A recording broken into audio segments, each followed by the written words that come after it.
So what is good, Ian? How can I help? Drop a 1 in the chat if you guys are able to hear Ian and me. Go ahead, brother. What's good? I'm sorry, I joined pretty early. What was the question? I know you're dealing with finances right now, and that is relevant to me. So what All is the right. question? So what we're talking about right now is building wealth faster.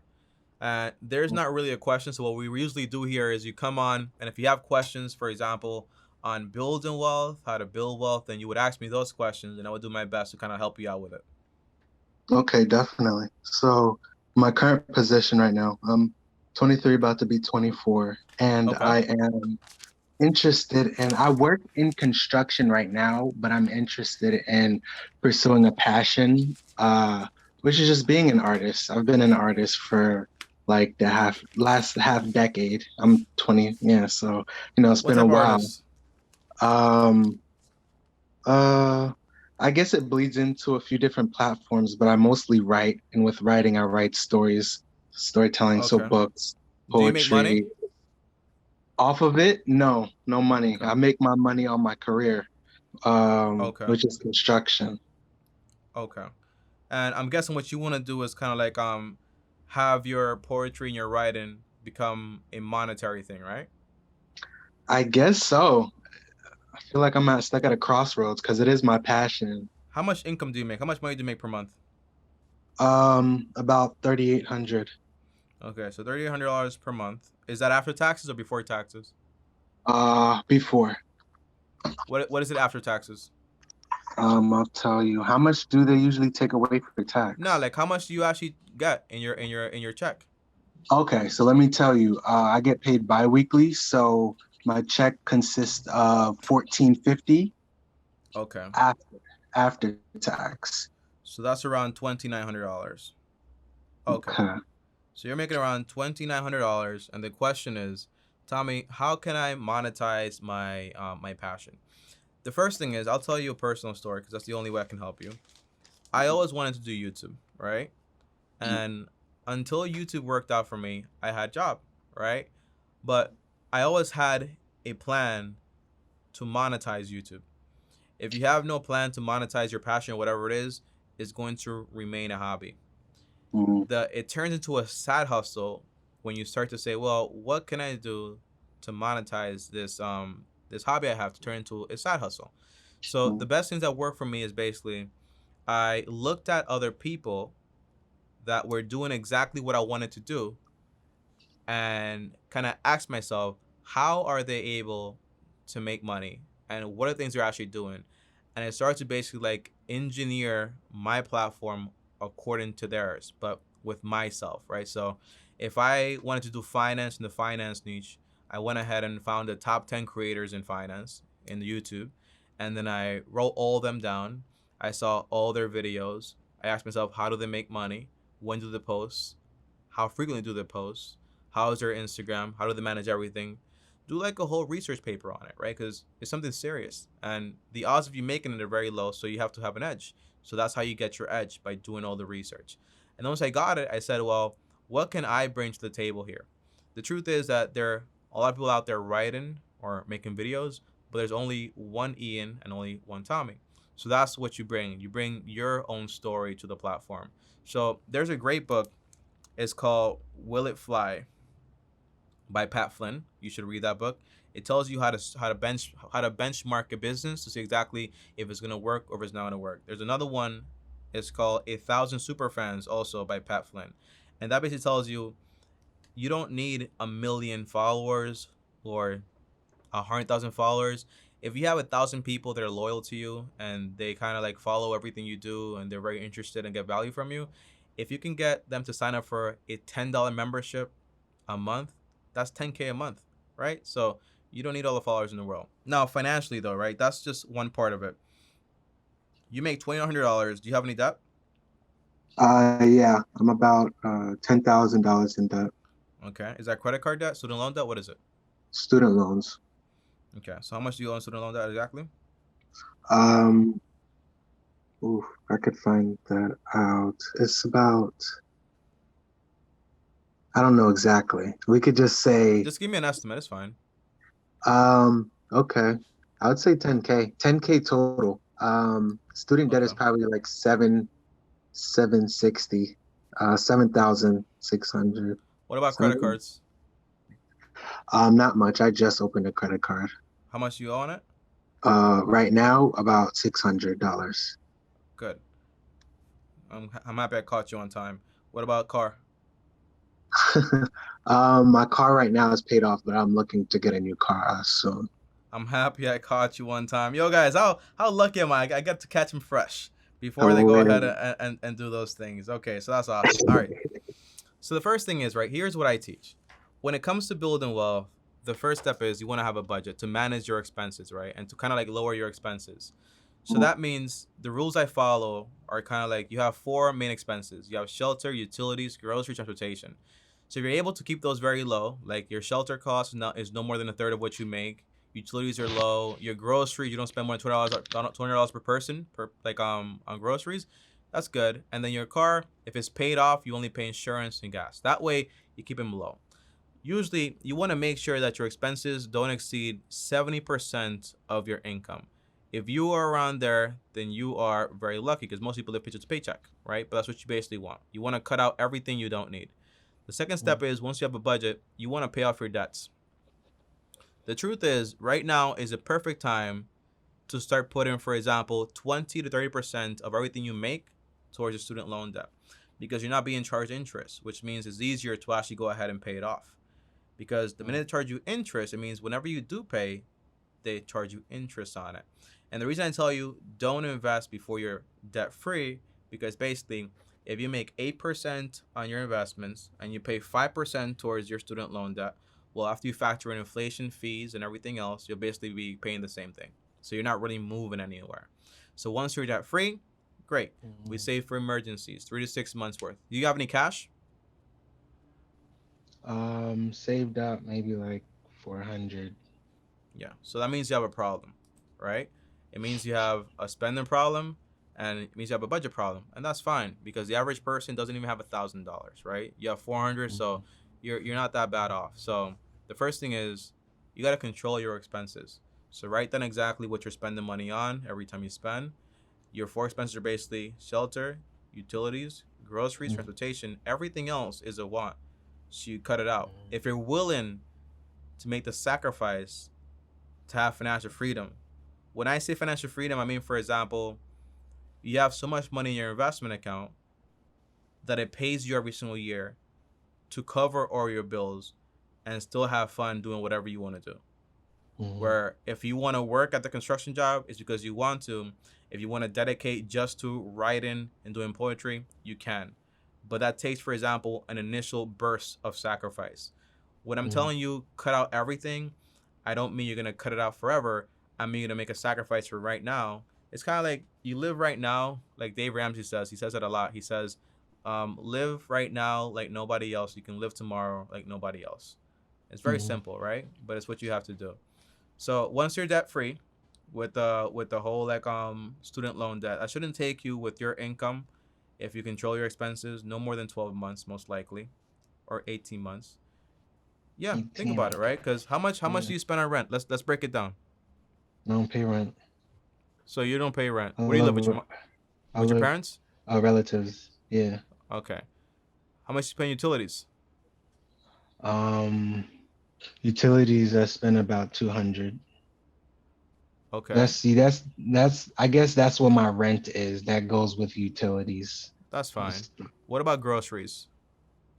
Um, Groceries maybe about 130 bi-weekly, we could say roughly. I don't So really that's buy groceries 260. regularly. And what Mm, about transportation? You just have gas and insurance, right? correct.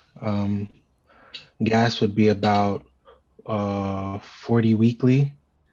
Um, and the Insurance? other one, insurance is about 230 a month. Okay, that's a lot. So that's around 270, right?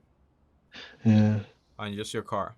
So that means if I break it down, 270 plus 260 on groceries plus $200 on utilities, which are basically your core expenses. You don't pay any rent. You're very fortunate. That means you're only spending $730 on the main things, right? And you have $400 in your pocket.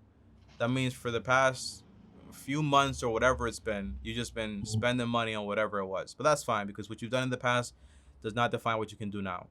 Now that means if mm, I'm making $2,900 after taxes, I should have left over around $2,170 on this very good strict budget, right?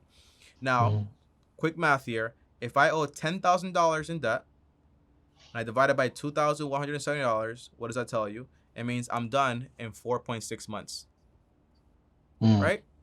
That's what it says. Yeah. 4.6 months, I'm done. So when I say 12 months, I'm being like more like just in case, but it's very possible. But maybe in your head you were Mm, thinking, I'm never gonna be done with this thing. It's gonna be here forever, at least like 20, 30 years, right? But I just gave you a mm, plan where you're done with it in less than 5 months. But again, what does it mm, mean? It means sacrifice. And it means I'm pretty sure eventually you don't want to just stay with your relatives. Eventually you want to get your own house, your own crib, and all these other things. So to do all those things, you got to do this part. So that means, okay, picture this. First, $400, add another $600, you have $1,000, put it on the side in an emergency account in case anything goes wrong while you're doing this plan. Second, all the money you get, use the avalanche method, meaning you pay the debt with the highest APR. So when you look at your student loan format, you'll see exactly which one has the highest APR and everything like that, and you pay it mm, off like that, right? In 5 months, you're done there. Your credit card, stop using it because right now you only owe $600. But if I mm, caught you 10 months from now, you could have owed, for example, $3,000, $4,000 because that happens a lot. The average person mm, owes around $4,000 to $6,000. That's not what I mm. want for you. But Tommy, I need to build credit. How do I build credit? The answer is that's the question you had, right? That's what I'm doing. That's the only reason why I Yeah. opened it. Yeah, but it's a different way. The way you build credit is, do you have Netflix? Do you have a phone bill? Yeah. So you put a phone bill on it, right, on your Mm, credit card, and you put mm, the credit card to pay itself off automated, and you cut the mm, credit card. That means every single month is going to register a payment. Every single mm, month is going to keep the bill low, and in 6 to mm, 12 months, you'll have, for example, a good, very standard credit score without any debt, mm, without having to use it whatsoever, just fully automated. All right, the credit card is taken care of. Now, once you're debt free in those 5 to 6 months, what's next?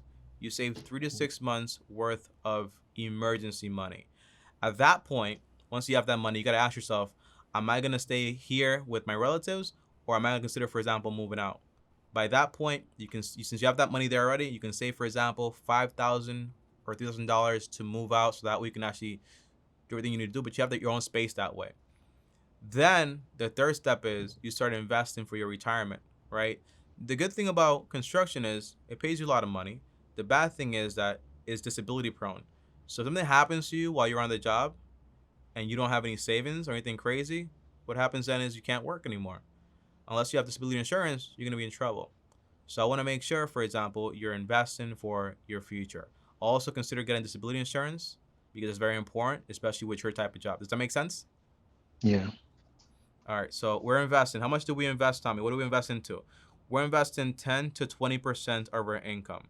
So if we're making, for example, $2,900 multiplied, for example, let's just say by 15%, that's around $435 per month. Multiplied by 12, that's going to be around $5,220. That's almost enough to max out a full 401k. Now, what does this mean, Mm, Tommy, over the long term? How much money am I actually going to build up here? Well, if I will go over to Google and type in, for example, compound interest calculator, it'll tell me. So, compound interest calculator, my favorite one is the Money Chimp one. And I'm mm, going to go ahead and switch over to show you everything. okay. So, here it is. Let me just go ahead and, all right. So if you're investing, if you start off with $0 and you're investing $5,220 and you give this money, for example, let's say 20 years to grow at a 10% return, you will have somewhere around $328,000. Mm, The average person, right? Because when you hear 20 years, you hear, nah, I'm out. But the average person, when they retire, because you will get older, it's the only thing I can mm, guarantee you, retires with around $20,000 to $30,000. You can be a mm, lot better off than all these other people. A lot better off. That's what I want for you. Um, mhm, So you invest in 10, 20%. If you want to copy what I invest into, I have a link in my videos. It's called the M1 Finance link. You click it, you can see exactly what you invest into. If I were you, I would be investing, for example, into a Roth IRA that can get, for example, the retirement benefit. Meaning, for example, a Roth IRA means I invest my after-tax dollars, right? Mm-hmm. Meaning my money is going to grow fully tax-free, and when it is time for me to take it out, I can take out all that money without paying Uncle Sam any money because I already paid them because I invested with my post-tax money, meaning, okay? Now, Mm-hmm. if you're investing 10, 20% of your income, you should still have money left over. That money, we use it to save for a home, right? Mm-hmm. So when we're saving for a home, when we're buying a home, the rule is, for example, and by the way, just before we continue here, don't buy a new car because it's gonna add you're already paying $270 for a car. Getting a car payment is gonna be like another $400. Now we're talking about like almost like $600, $700 of all your money is going towards a car. You're living at home with your family members. You don't have an apartment. You don't have investments. You have $400. It's not a good idea. That's why I say you buy a house, you buy a car. By next year, it's worth like 10% less. In 5 years, when I buy it from you, it'll be worth half off, right? So I get to buy it for half off while you paid full price. That's the intelligent thing. So don't buy a new car. If your car is giving you a lot of problems and you need to change it, save up for it, and then you pay cash for the car you want to buy. Your budget for you, it shouldn't be the car you buy shouldn't be worth more than half of your income. So if you're making $2,900, multiply by 12, that's around 34,000 divided by 2. Shouldn't be more than $17,000, But in my case, because I'm very cheap, I wouldn't pay more than $5,000 for a car. Get a Oh good, my decent car, goodness. yeah, and then just Mm-hmm. call it a day. Now, if Okay. you're investing, you start saving up for a home to put on 10, 20% for a home, right? By the way, remember, right? This Mm-hmm. process I'm telling you, we're already like 12 months into the future. These things take time. It's not overnight. So Mm-hmm. the home you buy, the rule I follow is the 33% rule, meaning the home I buy cannot cost me more than 1/3 of my income, including the mortgage, taxes, insurance, PMI, everything included.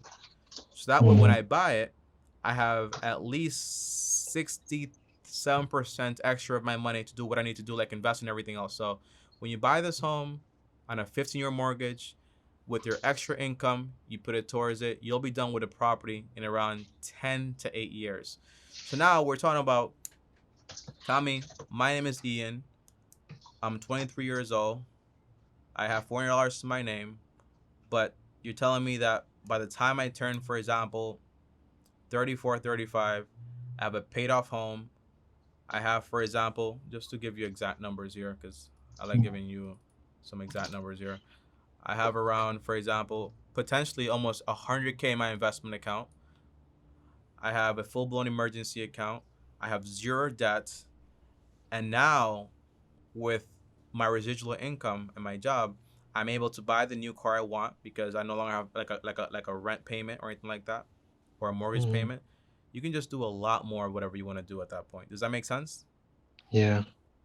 Now, I don't want to confuse you, right? Because your question initially was, how do I turn my dream into my job? The Mm-hmm. answer is you work this job until your dream works out. And in order to make your dream work out, you have to go from just a dreamer to being a man of action. So you Mm-hmm. research everybody else that makes money from doing what you want to do. You read all the books about it, about how to monetize. You start your blog. You start either doing YouTube or Instagram, whatever you want to do. But you start the process of learning how to monetize it. Does that make sense? Yeah. That's what I would do. Yeah, man. I like that. That's some wisdom. I took as much notes as I can with it. It's great information because I watched your other video of you breaking down the finance, very similar to what we're doing now, but it's very special the fact that it's my numbers, real life numbers Yeah, specifically. So that helps tremendously. I'm staying on top of my original question. I'm saying you said it best when you're like, you have to go from a dreamer to a man of action because you gave me, I'm saying, a skeleton that I just need to put in the work in to like exactly. actualize all of it. So, Exactly. And you yeah, see, man. you see how when I told you initially, oh, you can be debt free in 12 months, you were like, ha ha ha ha ha ha, and then Yeah. like I broke it down to you. And I was like, oh, really? I can do it in 5 months. Listen, man, it doesn't matter where you are or who you are, where you come from. What matters is where you want to be. A few years from now, because I'm pretty sure a few years from now, a few years ago, you probably didn't picture yourself exactly where you are, right? Mm, So it's about having vision. So as a writer and all these things, you probably think about it. You could just be like, yo, I want to achieve this. So I have to do this and I have to do that and just make it happen. Okay. But oh you got yeah. to read, man. Read. And there's so many people that came before you that are smarter than me, smarter than you. So take that knowledge in and then put it into practice. Knowledge without, for example, action is just a waste of time. It's just like Mm, you being like one of those people that just knows information for no reason. Okay. It's right. just it's just trash. All right. Mm. Any more questions, brother? Uh, no, man, I appreciate you tremendously. Honestly, if you could give me a list of books, that would be ideal. I've been getting into reading more often, but the books that I read are less relevant to becoming more financially stable Okay. or So I'll give you and I'll give it to you right now because you don't need a lot of books. You just need one book. It's better to read one book 1,000 times than read 1,000 different books that are trash. The one book I definitely. recommend for you is called The Richest Man in Babylon. All right. Mm, As far as like yeah. creative books, I recommend 1,000 Superfans by Pat Flynn and Mm, also Will It Fly by Pat Flynn. Those two books right there are going to help you out tremendously when it comes to YouTube, well, not YouTube, but like writing and just like building a business out of your creative works. Okay. okay, definitely. All right, brother. Well, thank you, Ian, and welcome to the long term team, man. Any questions? You're always welcome to join on here. That's what we're here for. Okay. All Thank you, man. Take care. right, Appreciate it. brother. Peace out. Yeah. All right, guys. So that right there was Ian. Shout out to Ian. Guys, I just want to say something, man. When you guys come on and you guys talk to me, you guys might think, like, oh my gosh, Tommy's so cool, man. I think you guys are great. I think you guys are cool, man. To allow me the opportunity to kind of just like give you a plan to kind of like help you solve your problem. Because sometimes you have like a problem, you're so focused on it, you need to see the solutions, but it's really that easy.